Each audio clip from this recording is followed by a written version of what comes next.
Hi, I'm Rich Carlton. I'm here with Jesse Barnum for 360Works. Jesse Barnum is one of the most important contributors to the FileMaker community. He makes some critically, strategically important tech stuff that we need, and if we didn't have it, well, we just couldn't get things done, I think, right? Thank you, Richard. I don't know what to say. It's all the truth. It's absolutely the truth. So every year we talk about Jesse's latest products and latest updates. There's some great things happening. This video is about a short update on the MirrorSync product that they've had for a while. Now, MirrorSync, what is MirrorSync? So MirrorSync is a product designed to sync two or more databases together. So for instance, you could sync FileMaker Server with an offline copy on FileMaker Pro or Go. You could sync FileMaker Server with a MySQL database. You could sync FileMaker Server with another FileMaker Server database. And you could do any kind of mixture of them. Like for instance, you could sync FileMaker Go with MySQL, you could sync MySQL with Oracle, you can sync all of these things together. And sync is important for a lot of reasons. At the most basic rudimentary level, if you have someone who's on a device or a computer somewhere out in the desert, Yep. and they need access, and we've seen stories about this with people out in the middle of nowhere. They sync before they go, they collect data or edit data or view data, and then they come back and they resync to bring everyone up to date. So like one of our highest volume clients is actually they do emergency medical services in the state of Ohio. So many EMS, paramedic, firefighter people in Ohio use this FileMaker solution created by our client who uses MirrorSync.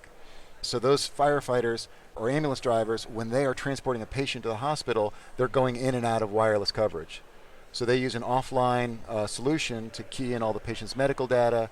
By the time they get to the hospital, they run their sync on the hospital's Wi-Fi, and when they're wheeling that patient through the hospital, it's already in the systems. So that's a real typical scenario for MirrorSync. In fact, that's where synchronization came from initially. But since that time, you've expanded the product to do a lot of different things. We have. So in this video, we're going to put some links down below about some other videos where we've talked about MirrorSync and how to install it and set it up. One of which was kind of this idea of clustering or having one FileMaker server sync to another FileMaker server? Yeah, so we talked about that a lot last DevCon, about being able to have two FileMaker servers and use MirrorSync to keep the two in sync with each other, so any change made in one immediately appears in the other. And then, if you're hosting those on Amazon, you set up Amazon load balancing so that all of your clients who are connecting to the FileMaker database will be kind of randomly switched between one or both of them, thus splitting your total load in half for each server and making it so if one server has a problem or goes down or needs software updates or anything like that, all that traffic can shift to the other one temporarily. It's the idea of clustering where you have more than one server helping to take care of a load. The other consideration or common situation we run into is if you had a West Coast server, maybe East Coast server, maybe a European server, or maybe an Asia Pacific server. And so someone makes a change in California, within 6 or 10 seconds, that change is replicated other places. And of course, the time could be set. That was part of our demo, so go watch that video. Yep. We set the time. I think we said 6 seconds or something. It was really cool. So those are various versions of a product that you continue to refine and make better. Yes. So what is new today? This is MirrorSync version 5. And so what's new about this? So we've got a few things to talk about with MirrorSync 5. First of all, it's not an earth-shattering feature, but it's a very nice convenience feature. MirrorSync 5 now saves users' passwords and is securely encrypted on the MirrorSync server. So that ordinarily in prior versions, when you would close your FileMaker file, reopen it, and run the sync, MirrorSync would prompt you for your password because it needs to run the sync as you. Right. So it needs to log in as you in order to run that sync. And it's just a little irritating for customers to have to re-enter their password. Nobody likes to re-enter their password. Sure. So with MirrorSync 5, we made it so that we now store that password securely on the server. We send a UUID down to the FileMaker file that's permanently stored that kind of represents that password. Okay. And now every time you run the sync, instead of sending a password, we send the UUID, and then MirrorSync can get that associated password, decrypt it, and use that to sync with you to your server without having to make you re-enter your password. Very cool. So that's a nice thing to have. Yep. Next thing is a little bit, I think, a bigger deal, especially for customers with larger databases. So this is the capability to do server-side initial syncs. And so in previous versions of MirrorSync, let's just say that you've got a very large database and let's just say it's got 100,000 records in it. And you've got 100 users, each of them has 1,000 records that they should have access to. Sure. The way you would do that in MirrorSync is you would save an empty clone from the server. You would give them that empty clone, and then you would run the sync as them, and then our filtering scripts would make it so that they only get the 1,000 records that they're supposed to see. So the initial sync would be kind of the big one to get everything kind of caught up initially. Yes. Right? We got to load the records into their empty file, Right. so that they can then start making changes and sync just, their incremental file or record here or two there. Sure. But that initial sync can take a long time, especially if they are on a cellular data connection, if they're running on a kind of, the iPads and the iPhones don't have the kind of processors that we have in desktop or server class machines. Sure. So it can take a while to insert those 1,000 or 10,000 records. Okay. So what we came up with in MirrorSync 5 is kind of just a modification of that concept. We still save the empty copy of the file, but instead of sending that empty copy to the user, we temporarily host that empty copy on FileMaker server, and then we run a fast server-to-server sync, getting that user's 1,000 or 10,000 records out of the million onto that empty copy, which is still hosted on FileMaker server. Ah. When that finishes, we close that file on the server, and then we send that pre-populated file down to them with all their records already in it, so they're not having to do that big batch of records on their small processor over their slow connection. Obviously, they're just going to press a button and wait for they're not going to see all this happening. That's right. And they don't have to move the file themselves. Right. It all happens automatically for them. It really looks very much like the current process. So it's auto-magical. That's You what could say that. FileMaker says things are auto-magical sometimes. That is the new official term. Auto-magical. So as you can see, it goes from 9 minutes on this one sample down to 3.5 or 3:43. Yep. That was on an iPad mini over Wi-Fi. I think the difference would probably be even more exaggerated if we had done it over a cellular data connection. Right. Okay, cool. So that's 2 new features of MirrorSync 5. What Yep. else? So the next thing is reporting sync stats to AWS CloudWatch. Okay. So CloudWatch is a monitoring tool provided by Amazon Web Services. And we played with this, and I've never really thought about having CloudWatch monitor a FileMaker process, but you could actually send data to CloudWatch, and it gives you reporting and alerts and... Absolutely. Any quantifiable data can be reported to CloudWatch. You could use it to report temperature. You could use it to report number of records. You could report time, warnings, things like that. Wow. So what I'm showing here is that we've added this advanced notifications feature, and then you can pick the particular things that you want to track. Sure. So an obvious one would be like duration. You want to know in general how long it takes your syncs to run. You might also want to know if there were warnings, like for instance, if a record couldn't be synced because it was being modified on the server. Yeah.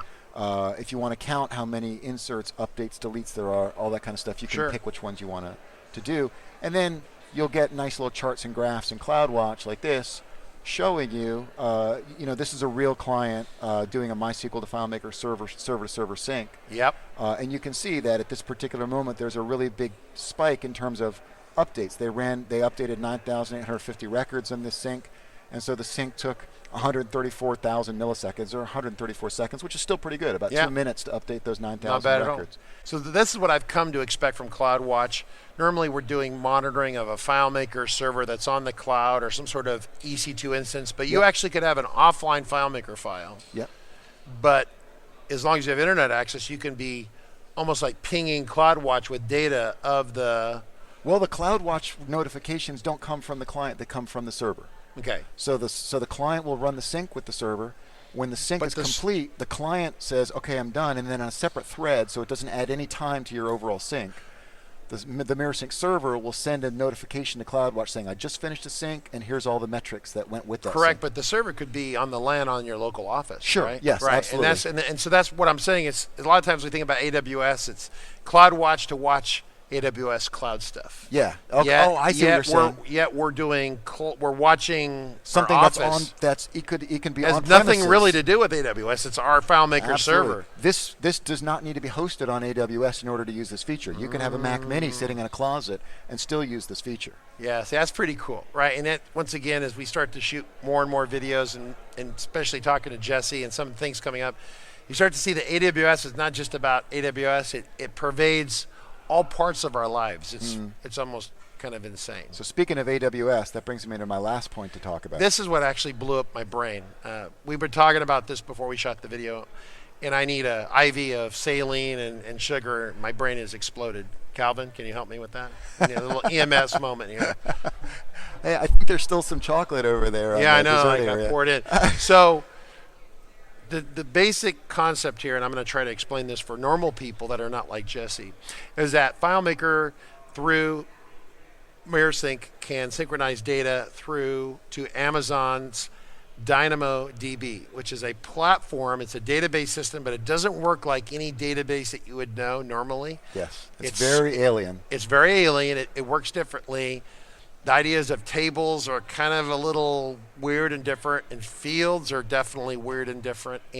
But the idea is that what it really good is, it's scaling. So everyone knows that Amazon scales. So when you do a request and you talk to an Amazon server, it's not really one server in someone's closet. It's hundreds or thousands or however many servers they have. And so your requests can go a lot of places. And so you can have a DynamoDB that scales, that does something great. Like say if you had 20,000 people that were going to hit your website immediately. Yes. And so FileMaker couldn't handle 20,000 immediate simultaneous people. It would explode. But Amazon could do it easily because those 20,000 people would be accessing 1,000 servers or 500 servers or whatever it is. It spreads it out. DynamoDB allows you to have a database that spreads over servers. So that's one side of this. Yes. Then we have FileMaker, which makes for a great reporting system, ad hoc data mining. Yes. But incredibly flexible. But tool. It doesn't do like 20,000 people simultaneously. That's right. So it's built it's optimized more for flexibility than it is for scalability.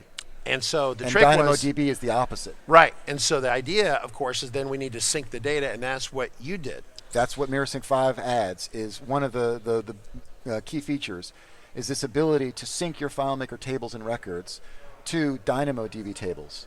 And once they're in Dynamo, they can be accessed at, for all practical intents and purposes, unlimited amounts of scaling. So if you've never heard of DynamoDB, I'm pretty sure you've probably used it before, because when you shop on Amazon.com, you're actually accessing a big DynamoDB database. Well, let's make even more specific. So there's this thing called Prime Day where Amazon does like free shipping and super amazing deals, and everyone goes on there and does, it's like a Black Friday for Amazon. Yep. And Amazon scales and generally handles a load pretty well, right? And so how do they suddenly have 1 million people? So you had 13.9 million operations per second. Per second. Not during the day or not over a month, but per second. I can't really comprehend Nothing that. comes close to that. I don't even, for Fuss and FileMaker, you measure that in, hundreds or whatever. Yeah. It's, and FileMaker's fast for a lot of things, but we're talking like half the planet shopping on Amazon simultaneously. That's not the world of FileMaker. But it would be cool if FileMaker could talk to that. So MirrorSync lets you indirectly basically create web applications that can have thousands, tens of thousands, millions of simultaneous connected users, which you could never do natively in FileMaker, but you can do by extension by syncing that data up to DynamoDB. So we use this in a real-life case where it was a school registration system, and there were going to be 40,000 people logging into this database within 30 minutes of the time that it opened. That's a pretty heavy load, That's a big load. And so for this client, we set up a very formalized test process where they actually scripted the typical operations that a user would perform, and then they contracted with a benchmarking company that specifically just does this service to simulate that process and then run it as if 5,000 simultaneous people were doing it at the same time. Wow. And what they found is that using our web application, the speed of 5,000 people was exactly the same as one user. Wow. So there was essentially no performance degradation no matter what you threw at it. So this is some pretty radical stuff from my perspective. I've been doing FileMaker for a long time, and talking about things in the ways that we can scale in an unlimited way. Frankly, I'm still kind of comprehending it. You've just finished a project over the last 6 months with that. That's amazing.